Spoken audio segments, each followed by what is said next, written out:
மாதங்களுள் ஐப்பசி மாதம் தனிச்சிறப்பு பெறுகிறது. குறிப்பாக ஸ்ரீ வைஷ்ணவர்களுக்கு வருடத்தின் ஆரம்ப நாளாக ஐப்பசி மாத பிறப்பை சொல்லலாம்.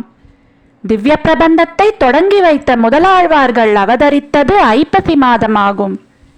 நற்தமிழால் நூல் செய்து நாட்டை உய்விக்க வந்த முதலாழ்வார்களின் அவதாரம் ஐப்பசியில் ஓணம் அவிட்டம் சதயம் என்று ஸ்ரீ மணவாள மாமுனிகள் கொண்டாடுகிறார்.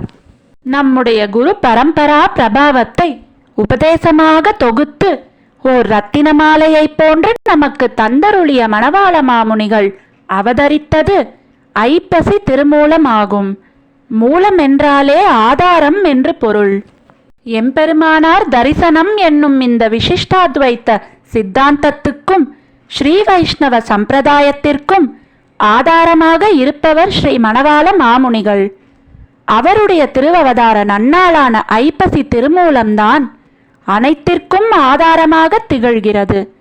இதனை கருத்திற்கொண்டும் பெரியஜீயரின் பெருமைகளை அனைவரும் அறிந்து கொள்ள வேண்டும் என்கிற உயர்ந்த நோக்குடனும் ஸ்ரீ மணவாள மாமுனிகள் 73 என்கிற இந்த செய்தி தொகுப்பை கடல் சூழ்ந்த இவ்வுலகம் நன்கு வாழும் பொருட்டு அரங்கன் திருமுற்றத்து அடியார் குழாங்களுக்கு அர்ப்பணிக்கிறோம். ஸ்ரீசைலேஷதயாபாத்ரம் தீபக்தியாதிகுணார்ணவம் யதீந்திரப்ரவணம் வந்தே ரம்யஜாமாதரம் முனிம். ஸ்ரீ மணவாள மாமுனிகள் விஷயமான 73 செய்திகள். அவரின் நிலவுலகில் 73 திருநக்ஷத்திரங்கள் எழுந்தருளியிருந்ததை நினைவில் நிறுத்திக் கொள்ளும் வண்ணமாக 73 செய்திகள் தொகுக்கப்பட்டுள்ளன. ஜீயர் மீளவும் திருமலை முதலான திவ்ய தேசங்களை திருவடி தொழ வேண்டும் என்று திருவுள்ளமாய் பிரதிவாதி பயங்கரம் அண்ணாவுடனும் மற்றைய சிஷ்யர்களுடனும் எழுந்தருளி தேவப்பெருமாளை மங்களாசாசனம் செய்தருளிய பிறகு கங்கை கொண்டான் மண்டபத்திலே எழுந்தருளியிருந்த ஜீயரை எறும்பியப்பாவும் மற்றும் சில ஸ்ரீ வைஷ்ணவர்களும் சென்று சேவித்தார்கள். அப்போது தேவப்பெருமாளுடைய திருவைகாசி மகோத்சவ வைபவம் நடந்து கொண்டிருந்தது. அங்கே தம்முடன் வந்த அப்பாச்சியார் அண்ணாவை காஞ்சிபுரத்திலேயே நித்தியவாசம் பண்ணும்படி நியமித்தருளினார். திருப்புக்குழி வழியாக கடிகை, தடங்குன்றம், எறும்பி ஆகிய திவ்ய தேசங்களை மங்களாசாசனம் செய்த பிறகு திருமலைக்கு எழுந்தருளினார். அங்குள்ளார் இங்குத்தைக்கு பரிவாராய் இருப்பார் ஒருவரை கற்பித்து அருள வேணும் என்ன எம்பெருமானார் ஜீயரை பெரிய கேள்வி ஜீயருக்கு உறுதுணையாக கைங்கரியங்களை மேற்கொண்டிருக்குமாறு நியமித்தருளினார். ஸ்ரீ மணவாள மாமுனிகள் நியமித்தருளிய ஜீயர் கோயில் கேட்கும் எம்பெருமானார் ஜீயர் என்ற கல்வெட்டுகளில் குறிப்பிடப்படுகிறார். ஸ்ரீ ராமானுஜ தர்சன பிரவர்த்தகரான மணவாள மாமுனிகள் கோயில் கேள்வி திருவேங்கட ஜீயர் என்று திருநாமம் சாற்றி அவரை திருவேங்கட செல்வத்துக்கு வர்த்தகராயும் அரசனுக்கு தர்மத்தை உபதேசிப்பராகவும் ஏற்படுத்தி வைத்தார். இந்த ஜீயருக்கு எம்பெருமானார் முத்திரையுள்ள அங்கூலியகம், அதாவது முத்திரை மோதிரம் ஏற்பட்டதால் இவர் எம்பெருமானார் ஜீயர் என்று அழைக்கப்பட்டார். இவரே சின்ன ஜீயர் என்று அழைக்கப்பட்டு வந்தார். அங்கிருந்து புறப்பட்டு கீழே திருப்பதியை அடைந்து கோவிந்தராஜனை மங்களாசாசனம் செய்தருளி திருவெவ்வளூர், திருவல்லிக்கேணி முதலான திருப்பதிகள் எங்கும் திருவடி தொழுது மீண்டும் பெருமாள் கோயிலேற எழுந்தருளிய பின் பெரிய நம்பிகள் ஸ்ரீ ராமானுஜருக்கு பஞ்சசம்ஸ்காரம் செய்தருளிய மதுராந்தகம் சேர்ந்து மறுமலர் கமழுஞ்சோலை மதுரை மாநகர் வந்தெய்தி அருள்மொழி பெரிய நம்பியன் ரெத்திராசராசர்க்கு அரும்பொருள் வழங்கும் எங்கள் ஏரி காத்தருள்வார் கோயில் திருமகிழ் அடியிற் செல்வீர் தீவினை தீருமாறே என்ற கொண்டாட்டத்துடன் தண்டன் சமர்ப்பித்தார். பிறகு தில்லை சித்திரக்கூடம் எழுந்தருளி கோவிந்தராஜனை திருவடி தொழுது அனைத்து சோழ மண்டலத்தில் உண்டான திருப்பதிகளை திருவடி தொழுவாராக மனோரதித்து கொண்டு வழியில் உள்ள திவ்ய தேசங்களை மங்களாசாசனம் செய்தருளி திருவாலி திருநகரி ஏறி எழுந்தருளி திருமங்கை மன்னன் வடிவழகு உரை கழித்த வாழையொத்த விழி மடந்தை மாதர் மேல் உருக வைத்த மனமொழித்து இவ்வுலகளந்த நம்பி மேல் குறையை வைத்து மடலெடுத்த குறையலாளி திருமணங்கொள்ளை தன்னில் வழிபறித்த குற்றமற்ற செங்கையான் மறையுரைத்த மந்திரத்தை மாலுரைக்க அவன் முனே மடியொடுக்கி மனமடக்கி வாய்ப்புதைத்து ஒன்றலார் கரை குளித்த வேலனைத்து நின்ன இந்த இந்நிலைமை என் கண்ணை விட்ட கண்ணிடாது கலியனான யானையே காதும் சொறி முத்தும் கையும் கதிர்வேலும் தாது புனை தாளினையும் தனிச்சிலம்பும் நீதி புனைத்தென்னாளினாடன் திருவடி வழகைப் போல எண்ணானை ஒப்பாரில்லையே அனைத்த வேலும் தொழுத கையும் அழுந்திய திருநாமமும்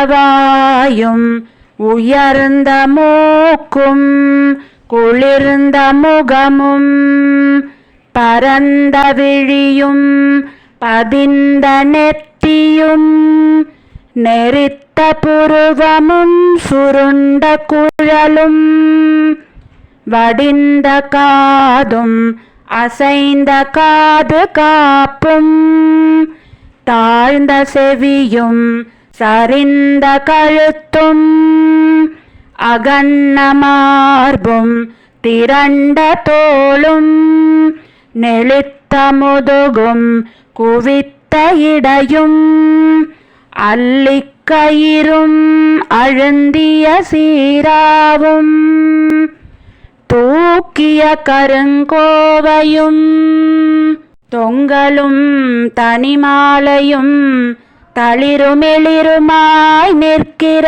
நிலையும் சாத்திய திருத்தண்டையும் சதிரான வீரக்கழலும் தஞ்சமான தாளினையும் குந்தியிட்ட கணைக்கால்களும் குளிர வைத்த திருவடி மலரும் வாய்த்த மணங்கொள்ளையும் வயலாளி மணவாளனும் வாடினேன் வாடி வாழ்வித்தருளிய நீலக்கலிகண்ணி மறுவளர்த்தம் உடல் துணிய வாழ்வீசும் பரகாலன் மங்கை மன்னரான வடிவே ஐயன் அருள் மாறி செய்ய அடியினைகள் வாழியே அந்துகிலும் சீராவும் மணியறையும் வாழியே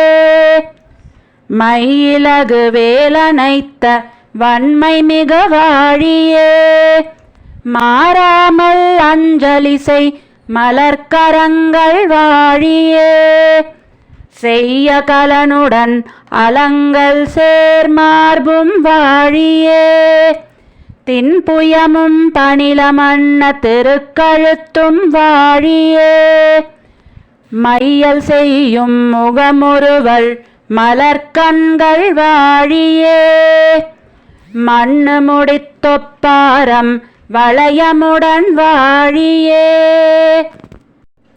வேலனைத்த மார்பும் விளங்கு திருவெட்டெழுத்தை மாலுரைக்க தாழ்த்த வலச்செவியும் தாளினினைத் தண்டையும் வீரக்கழலும் தார்கலியன் நன்முகமும் கண்டு களிக்கும் என் கண். இவ்வாறு திருமங்கை மன்னன் திருமேனி அழகை அனுபவித்து அவ்வனுபவம் உள்ளடங்காது வெளியே பொசிந்து பாசுரங்களாக பொழிந்தன. அப்பாசுரங்களாலே திருமங்கையாழ்வாரை மங்களாசாசனம் செய்தருளினார். பரகாலரையும் அவர் மிகவும் ஈடுபாடு கொண்ட வயலாளி மணவாளரையும் சேவித்து புறப்பட்டு திருமணங்கொள்ளைக்குச் சென்று, இதுவோ திருவரசு, இதுவோ திருமணங்கொல்லை, இதுவோ எழிலாளி என்னுமோர், இதுவோதான் வெட்டுங்கலியன் வெருட்டி நெடுமாலை எட்டெழுத்தும் பறித்த இடம் என்று அவ்விடத்தையும் சேவித்து புறப்பட்டருளி திருக்கண்ணபுரம் புக்கு சர்வாங்க சுந்தரரான சௌரிராஜனை சேவித்து அங்கிருந்தும் புறப்பட்டு திருநறையூர் நெடுமாலான நம்பியையும் சேவித்து திருக்குடந்தை சேர்ந்து ஆறாவமுதாழ்வாருடைய ஏறார் கோல திருவுருவையும் திருவடி தொழுது அங்கு நின்றும் புறப்பட்டருளி ராஜமன்னார்குடியிலே சில காலம் எழுந்தருளியிருந்து